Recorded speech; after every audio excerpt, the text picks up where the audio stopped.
Thank you so much, Mr. Chair. Good morning, Morning. Secretary. The bipartisan infrastructure law designated a total of $238 million to be distributed over 5 years for the Chesapeake Bay program. This funding, as you might imagine, is really critical to supporting the program's mission of coordinating federal, state, and local efforts to restore the health of the Chesapeake Bay. And the last time you were here, I know that you stated, quote, it is up to Congress to decide on funding levels, and that it would be your, quote, obligation to make sure that money will be spent to Congress's intent. And in spite of that, I understand now that some Bay program funds have recently been halted. In fact, to date, I've not seen confirmation that the full FY25 allocation will be delivered to the program. And so I'd like for you, Mr. Secretary, to please provide some clarity on the administration's plans for the FY25-26 bipartisan infrastructure law funding allocations for the Chesapeake Bay program. Yeah, first off, Senator, I'm not aware of any funds as part of this program being frozen.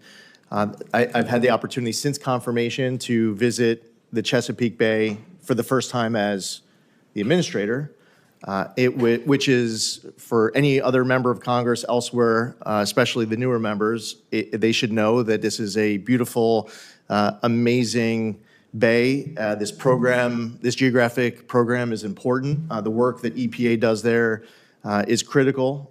Senator, you've been a strong champion for the Chesapeake Bay program, and it's a partnership between you, your constituents, and the EPA to make sure that it's fully funded going forward and continuing to achieve great progress. Okay, and so, Mr. Secretary, and I know we had an opportunity to discuss the Bay during our meeting prior to your confirmation. I know that we agreed that it's not only a national treasure, a treasure for Maryland, but it's a national treasure. So then, will you then commit to looking into this particular issue? I know you said you're unaware of the fact that the funds have been halted. And can you commit then to looking into that, and then we can and reach back so that we can ensure that those congressionally appropriated funds get to where they should be? Absolutely. I will triple check as soon as the hearing is over. I might even have a note passed off to me while we're here, but my understanding is that not a dollar is frozen to that. Okay.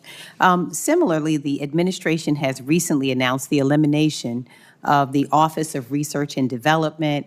Of course, this is also of concern to us. It plays an essential role in advancing science-based policy and protecting communities from toxic exposures, including carcinogens, PFAS, lead, and air pollutants. So it provides a vital expertise in areas such as natural disaster response, drinking water protection, wastewater treatment improvements, and ecosystem protection.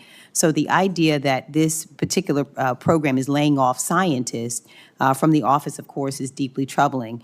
And I know that you said that you are interested in increasing productivity, efficiency, accountability, and transparency. And so I'm just wondering, can you just share the criteria and decision-making process that was used to shut down the Office of Research and Development? And just tell us, was it based on performance data, or was it just driven by an external directive from DOJ?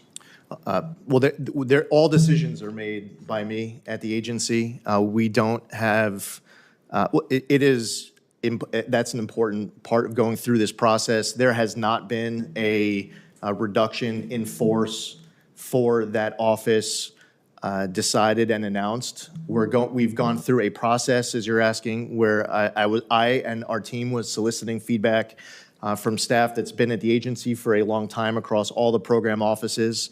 That is why the reorg that was announced a couple of weeks ago includes the Office of Air and Radiation, the Office of Water, the Office of Chemical Safety, and more. And that's why we're creating a new Office of Applied Science and Environmental Solutions. That's why we're adding scientists to the Office of Chemicals. We're going to lean more into PFAS research inside the Office of Water.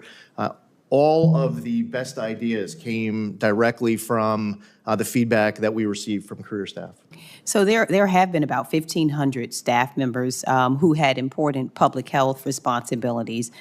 who were terminated. And so was that a part of, like, in terms of how that decision was made? Was it based on performance data? I have not terminated 1,500, Senator. There's discussions of if we were to move forward with a reduction in force, depending on how that reorg is structured.